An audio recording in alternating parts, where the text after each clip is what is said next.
आपको पता है इंडिया के हाईवेज पर दौड़ने वाला हर तीसरा ट्रक या बस अशोक लीलैंड का है। ये सिर्फ एक कंपनी नहीं है बल्कि देश के ट्रांसपोर्ट सिस्टम की बैकबोन है। चाहे मुंबई की आइकॉनिक डबल डेकर बस हो या इंडियन आर्मी का स्टैलियन ट्रक या फिर स्कूल के बच्चों को सुरक्षित घर पहुंचाने वाली ये सनशाइन बसेस, अशोक लीलैंड हमारे हर सफर का हिस्सा है। लेकिन दुनिया के वन ऑफ द लार्जेस्ट बस और ट्रक मैन्युफैक्चरर्स में अपनी जगह बनाने वाली इस कंपनी की शुरुआत इतनी आसान नहीं थी।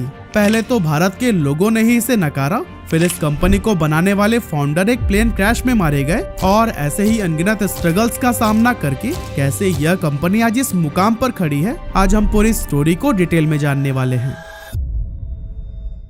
तो दोस्तों कहानी स्टार्ट होती है 1948 से, जब इंडिया को आजाद हुए सिर्फ 1 साल हुआ था।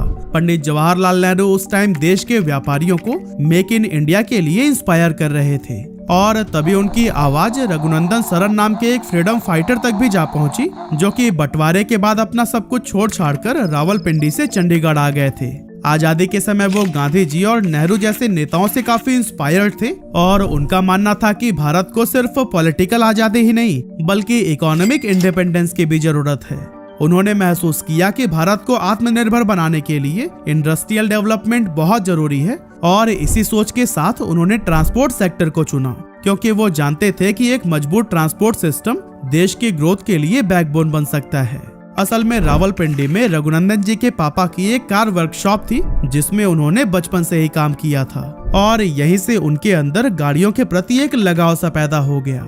अब जब उन्होंने नेहरू जी का विजन सुना तो यह ठान लिया कि इंडिया में हम खुद की गाड़ियां बनाएंगे और भारत को अपने दम पर आगे लेकर जाएंगे। इसी सोच के साथ उन्होंने अपनी सेविंग्स और फैमिली सपोर्ट से इन्वेस्टमेंट जुटाया और 7 सितंबर 1948 को चेन्नई, जो तब का मद्रास हुआ करता था, वहां से अशोक मोटर्स की शुरुआत कर दी। लेकिन ये अशोक कौन था? असल में रघुनंदन सरन ने इस कंपनी का नाम अपने इकलौते बेटे अशोक के नाम पर रखा था। लेकिन यहाँ एक चीज ये भी समझ नहीं आई कि जब रघुनंदन सरन चंडीगढ़ में रहते थे तो उन्होंने चेन्नई जाकर कंपनी स्टार्ट क्यों की। असल में इसके पीछे 2 मेजर रीजंस थे। पहला ये कि उस समय चंडीगढ़ में इंडस्ट्री के लिए जरूरी इंफ्रास्ट्रक्चर और रिसोर्सेज मौजूद नहीं थे, जबकि चेन्नई एक इंडस्ट्रियल हब बनता जा रहा था जहां कई सारी फॉरेन कंपनीज अपने प्रोडक्शन सेंटर सेटअप कर रही थी। इसीलिए कंपनी का हेड ऑफिस चेन्नई के राजाजी सलाई इलाके में बनाया गया, जो कि आज भी वहीं पर मौजूद है। शुरुआत में अशोक मोटर्स ने इंग्लैंड से पार्ट्स को इंपोर्ट करके ऑस्टिन A40 कार्स को असेंबल किया और अपने देश में बेचना स्टार्ट कर दिया। हालांकि आजादी के बाद का टाइम भारत के लिए इकोनॉमिकली काफी वीक था। अशोक मोटर्स को रॉ मटेरियल और स्किल्ड लेबर जुटाने में काफी प्रॉब्लम फेस करने पड़े। कई बार तो फंडिंग की कमी की वजह से प्रोडक्शन रुकने के कगार पर आ गया। लेकिन फिर भी रघुनंदन जी ने दिन रात मेहनत की और इंडिया में ऑस्टिन A40 कार्स की मैन्युफैक्चरिंग भी शुरू कर दी। लेकिन अब आप सोच रहे होंगे कि आखिर उन्हें ऐसे वर्कर्स कहां से मिले जो कि कार बनाने वाली फैक्ट्री में काम कर पाएं। एक्चुअली उन्होंने इंडियन वर्कर्स को ट्रेन करने के लिए प्रोग्राम शुरू किए। उन्होंने ब्रिटिश इंजीनियर्स के साथ कोलैबोरेशन में भारतीय इंजीनियर्स और मैकेनिक्स को टेक्निक सिखाई और फिर मैन्युफैक्चरिंग के टाइम जब उन्होंने इंडियन रोड के अकॉर्डिंग ऑस्टिन A40 कार्स में बदलाव किए तो फिर उनका यह बिजनेस काफी अच्छा चल पड़ा। हालांकि लोगों को इंडिया मेड व्हीकल्स पर भरोसा नहीं था। मैक्सिमम कस्टमर फॉरेन ब्रांड्स जैसे फोर्ड और शेवरलेट को ज्यादा प्रेफर करते थे। लेकिन फिर रघुनंदन जी ने लोगों को कन्विंस किया कि इंडियन व्हीकल्स भी भरोसेमंद और ड्यूरेबल हो सकते हैं, क्योंकि ये यहीं के रोड कंडीशंस के हिसाब से बनाए गए होते हैं। खैर, इन सभी बातों से लोग तो कन्विंस हो गए, पर फिर रघुनंदन सरन ने देखा कि भारत की तेजी से डेवलप हो रही इकोनॉमी को पैसेंजर कार से कहीं ज्यादा कॉमर्शियल व्हीकल्स की जरूरत है। लेकिन कॉमर्शियल व्हीकल्स को बनाने के लिए उनके पास रिक्वायर्ड टेक्नोलॉजी नहीं थी। ऐसे में उन्होंने सोचा कि क्यों ना किसी ऐसी कंपनी के साथ में पार्टनरशिप करके आगे बढ़ा जाए जो कि पहले से ही इस सेक्टर में काम कर रही हो। और फिर इस तरह से लीलैंड मोटर्स के साथ में बातचीत आगे बढ़ाई गई, जो कि इंग्लैंड की टॉप हैवी व्हीकल मैन्युफैक्चरर्स में से एक था। पर दोस्तों, सिर्फ पार्टनरशिप से प्रॉब्लम सॉल्व नहीं होती, क्योंकि कुछ बड़ा करने के लिए फंड्स की जरूरत तो पड़ती ही। ऐसे में रघुनंदन जी के कहने पर मद्रास स्टेट गवर्नमेंट ने कुछ इन्वेस्टर्स के साथ मिलकर कंपनी में अच्छा खासा इन्वेस्टमेंट किया। अब मद्रास स्टेट सुनकर कंफ्यूज मत होइएगा, क्योंकि उस टाइम मद्रास नाम का एक शहर नहीं बल्कि एक पूरा राज्य था, जिसमें आज का तमिलनाडु, आंध्र प्रदेश, कर्नाटका और केरल के कुछ पार्ट्स आते थे। खैर, रघुनंदन सरन लीलैंड मोटर्स के साथ में इस डील को फाइनल कर पाते उससे पहले ये एक ऐसी ट्रेजेडी हुई जिसने पूरी कंपनी के अस्तित्व को ही खतरे में डाल दिया। एक्चुअली 1953 में रघुनंदन सरन एक प्राइवेट एयरक्राफ्ट से Delhi to Mumbai business trip पर जा रहे थे, लेकिन अचानक मैकेनिकल फेलियर की वजह से प्लेन क्रैश हो गया। और दोस्तों, ये क्रैश इतना खतरनाक था कि इसमें ट्रेवल कर रहे सभी पैसेंजर्स की मौके पर ही मौत हो गई।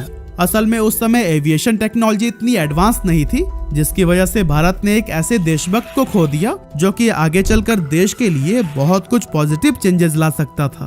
खैर, अब इन्वेस्टर्स के सामने सबसे बड़ा सवाल ये था कि अशोक मोटर्स को संभालेगा कौन, क्योंकि रघुनंदन सरन के बेटे अशोक की उम्र उस समय काफी कम थी और उनके पास इंडस्ट्री से रिलेटेड कोई एक्सपीरियंस भी नहीं था। इस प्रॉब्लम को देखते हुए मद्रास गवर्नमेंट और शेयर होल्डर्स ने कंपनी को अपने अंडर में ले लिया और उन्होंने एक साथ मिलकर रघुनंदन सरन का सपना पूरा करने के लिए 1954 में लीलैंड मोटर्स के साथ में ऑन पेपर पार्टनरशिप कर ली। इस डील के फाइनल होते ही अशोक मोटर्स का नाम बदलकर अशोक लीलैंड रख दिया गया। लीलैंड मोटर्स ने कंपनी को अच्छे से आगे बढ़ाने के लिए कुछ ब्रिटिश एक्सपर्ट्स को इंडिया भेजा, जिन्होंने भारत के एम्प्लॉयज को टेक्निकल ट्रेनिंग दी। और फिर भारत के टूटे फूटे रोड को देखते हुए 1954 में अशोक लीलैंड ने अपना पहला heavy duty truck comet launch किया, जो कि 7500 किलो तक का लोड कैरी कर सकता था। असल में उस टाइम तक ज्यादातर ट्रक्स इंपोर्टेड हुआ करते थे, जो कि काफी महंगे तो थे ही, साथ ही उनकी मेंटेनेंस भी काफी खर्चीली थी। लेकिन अशोक लीलैंड के कॉमेट ट्रक ने इन दोनों प्रॉब्लम का ही एक परफेक्ट सोल्यूशन दिया, क्योंकि ये ना सिर्फ ड्यूरेबिलिटी में इंपोर्टेड ट्रक्स से बेटर थे, बल्कि इनका मेंटेनेंस भी काफी सस्ता और आसान था। यही वजह थी कि कॉमेट इंडियन मार्केट में एक गेम चेंजर ट्रक साबित हुआ। कमाल की बात ये थी कि इसकी पॉपुलैरिटी सिर्फ बिजनेसमैन और ट्रांसपोर्टर्स तक ही सीमित नहीं रही, बल्कि इंडियन आर्मी ने भी इस व्हीकल पर अपना भरोसा जताया और फिर कॉमेट ने भी अपनी बेहतरीन स्ट्रेंथ और रिलायबिलिटी से आर्मी के कई सारे ऑपरेशंस को सक्सेसफुली पूरा करके हर किसी का दिल जीत लिया। यही वजह थी कि 1955 के एंड तक सिर्फ 252 एम्प्लॉयज के साथ में अशोक लीलैंड ने 1000 यूनिट्स बेच दिए और ये अचीवमेंट उस समय के हिसाब से बहुत बड़ी थी। इस सक्सेस को देखकर कंपनी को समझ आ गया कि कॉमर्शियल व्हीकल मार्केट में उनका फ्यूचर ब्राइट है। इसीलिए 1963 में उन्होंने कॉमेट ट्रक्स के चेचिस पर पैसेंजर बॉडी लगाकर कॉमेट बसेस भी लॉन्च कर दिए। अब दोस्तों, कॉमेट की पॉपुलैरिटी के बाद से अशोक लीलैंड ने भांप लिया था कि फ्यूचर में हैवी व्हीकल्स की डिमांड और भी ज्यादा बढ़ने वाली है। इसीलिए 1966 में उन्होंने मार्केट की जरूरतों को समझते हुए 10 टन और 30 टन लोड कैरी करने वाले ट्रक्स भी लॉन्च करने का सोचा। लेकिन इस तरह के हैवी ड्यूटी ट्रक्स के लिए ज्यादा पावरफुल इंजन और मजबूत चेचिस की जरूरत थी, पर उस टाइम इंडिया में इन कंपोनेंट्स को लोकली मैन्युफैक्चर करने की काबिलियत नहीं थी। इसीलिए इनिशियल प्रोडक्शन के लिए बहुत सारे मेजर पार्ट्स इंपोर्ट करने पड़े, जिससे कि उनके ट्रक्स की कीमत काफी ज्यादा बढ़ गई। अब प्रॉब्लम ये थी कि उस समय देश पहले से ही आर्थिक मुश्किलों से गुजर रहा था, ऐसे में इतने महंगे ट्रक्स खरीदेगा कौन। इसी प्रॉब्लम को ही समझते हुए अशोक लीलैंड ने एक बोल्ड फैसला लिया कि जितना भी पॉसिबल है ट्रक्स के जरूरी पार्ट्स का प्रोडक्शन इंडिया में ही किया जाएगा। लेकिन ये काम तो इतना आसान था नहीं। इसके लिए अशोक लीलैंड ने लोकल कंपनीज और एम्प्लॉयज को ट्रेन करना शुरू कर दिया, ताकि वो हाई क्वालिटी पार्ट्स को देश के अंदर ही मैन्युफैक्चर कर सके। इस तरह धीरे धीरे इंपोर्टेड पार्ट्स पर डिपेंडेंसी कम होने लगी और कंपनी की प्रोडक्शन कॉस्ट भी काफी हद तक घट गई।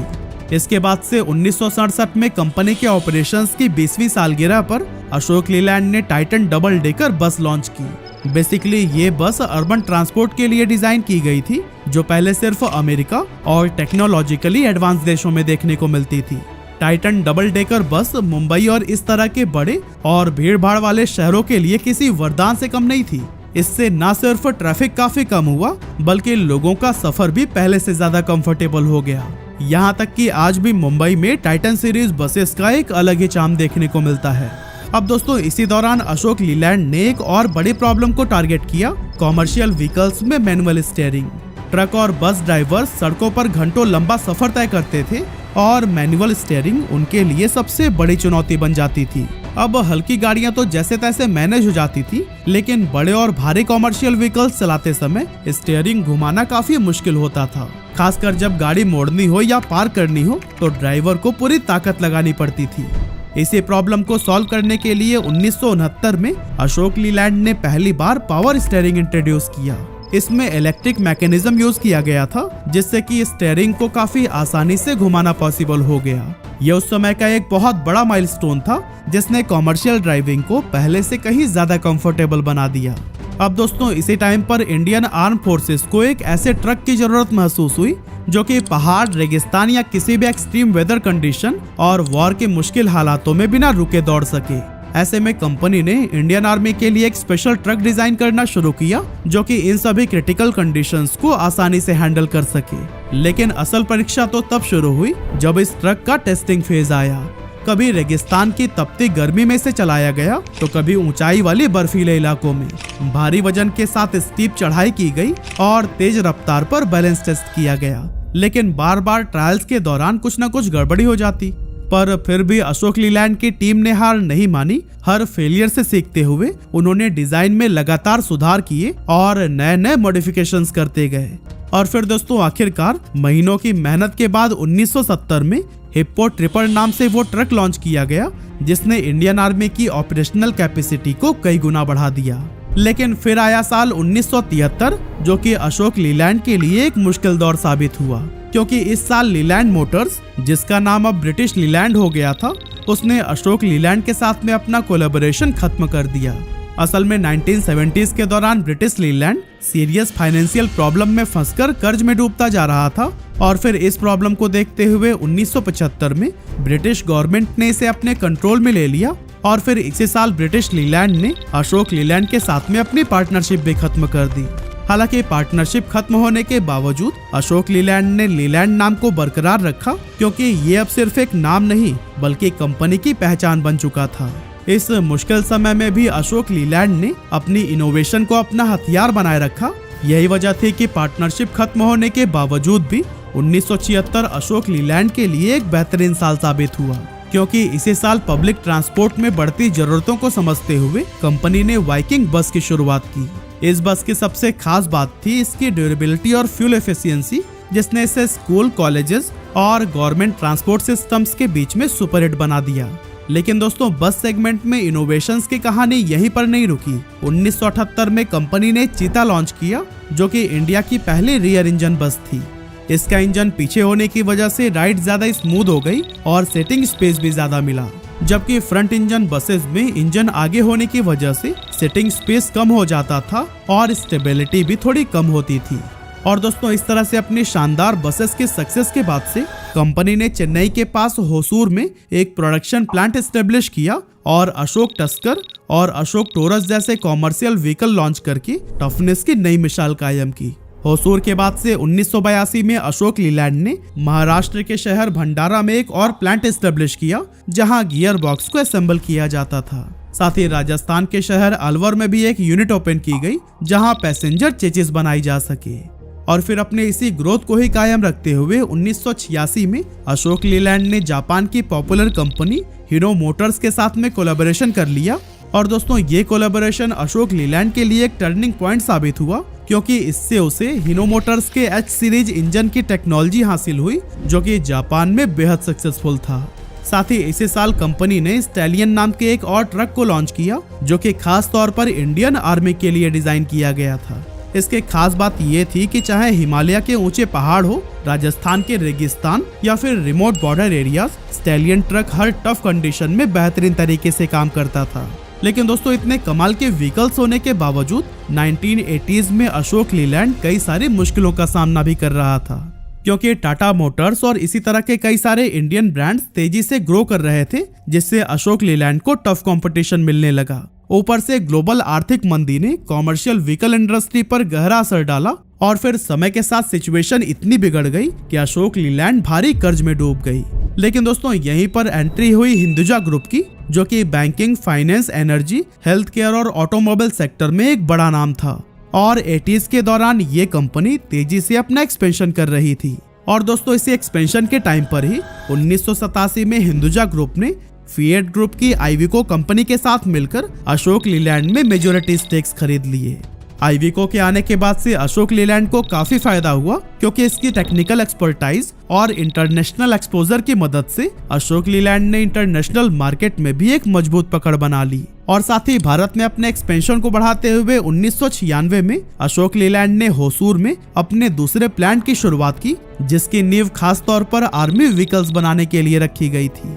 आपको बताते चलें कि यहीं पर बने स्टैलियन ट्रक्स ने 1999 के कारगिल वॉर के दौरान सैनिकों को न सिर्फ सेफ्टी के साथ फ्रंट लाइन तक पहुंचाया, बल्कि कारगिल जैसे मुश्किल भरे पहाड़ी इलाकों में गोला बारूद, खाने पीने का सामान और जरूरी सप्लाई समय पर पहुंचाने का भी काम किया। इसके बाद से 2002 में अशोक लीलैंड ने भारत की पहली हाइब्रिड इलेक्ट्रिक बस लॉन्च की, जो कि एनवायरनमेंट को बचाने की दिशा में एक इम्पोर्टेंट स्टेप था। 2007 में हिंदुजा ग्रुप ने अशोक लीलैंड में आइविको के जो स्टेक्स थे उसे भी एक्वायर कर लिया, और इस तरह 51% स्टेक के साथ आज हिंदुजा ग्रुप के पास ही अशोक लीलैंड का मालिकाना हक है। लेकिन दोस्तों, अपने सफर में आगे बढ़ते हुए एक जगह पर अशोक लीलैंड बुरी तरह से पीछे छूट गया था, और वो था ईवी रिवोल्यूशन। जब बाकी कंपनियां तेजी से इलेक्ट्रिक फ्यूचर की तरफ बढ़ रही थी, तब अशोक लीलैंड अभी भी अपनी पुरानी डीजल टेक्नोलॉजी में फंसा हुआ था। टाटा मोटर्स ने अपनी पहली इलेक्ट्रिक बस लॉन्च कर दी, महिंद्राज ने भी कॉमर्शियल ईवीज में एंट्री कर ली, लेकिन अशोक लीलैंड अपने पुराने रोड मैप को ही फॉलो कर रहा था। अब प्रॉब्लम ये थी कि सरकार भी ईवी एडॉप्शन को एग्रेसिवली पुश कर रही थी, पेट्रोल डीजल की कीमतें भी बढ़ती जा रही थी, और कस्टमर इको फ्रेंडली व्हीकल्स की तरफ शिफ्ट हो रहे थे। ऐसे में कंपनी को बहुत ही जल्द समझ आ गया कि अगर वो बदलते ट्रेंड के साथ में नहीं चले तो एक दिन गुमनाम हो जाएंगे। इसी वजह से 18 जुलाई 2017 को अशोक लीलैंड ने सन मोबिलिटी के साथ में एक इम्पोर्टेंट अलायंस साइन किया, ताकि इलेक्ट्रिक व्हीकल्स के डेवलपमेंट को आगे बढ़ाया जा सके। अब अगर हम फिलहाल की बात करें तो अशोक लीलैंड बस बनाने वाली दुनिया की तीसरी सबसे बड़ी कंपनी है, और रही बात कॉमर्शियल व्हीकल्स की, तो यहाँ भी वह भारत की दूसरी सबसे बड़ी कंपनी है। और दोस्तों, कमाल की बात तो ये भी है कि 2021 में कंपनी का रेवेन्यू जहां 19,454 करोड़ रुपए था, वो सिर्फ 3 सालों में ही 2 गुना बढ़कर 45,790 करोड़ रुपए हो गया है। आज अशोक लीलैंड न सिर्फ इंडिया में बल्कि इंटरनेशनल लेवल पर भी एक मेजर प्लेयर बन चुका है। इस कंपनी ने अपनी जर्नी में हमेशा कस्टमर्स के नीड्स को समझा और उनकी उम्मीदों पर खरा उतरने के लिए टेक्नोलॉजी और स्ट्रैटेजी में लगातार इम्प्रूवमेंट किया। यही वजह है कि आज अशोक लीलैंड दुनिया के सबसे बड़े और सबसे रिलायबल व्हीकल मैन्युफैक्चरर्स में से एक माना जाता है।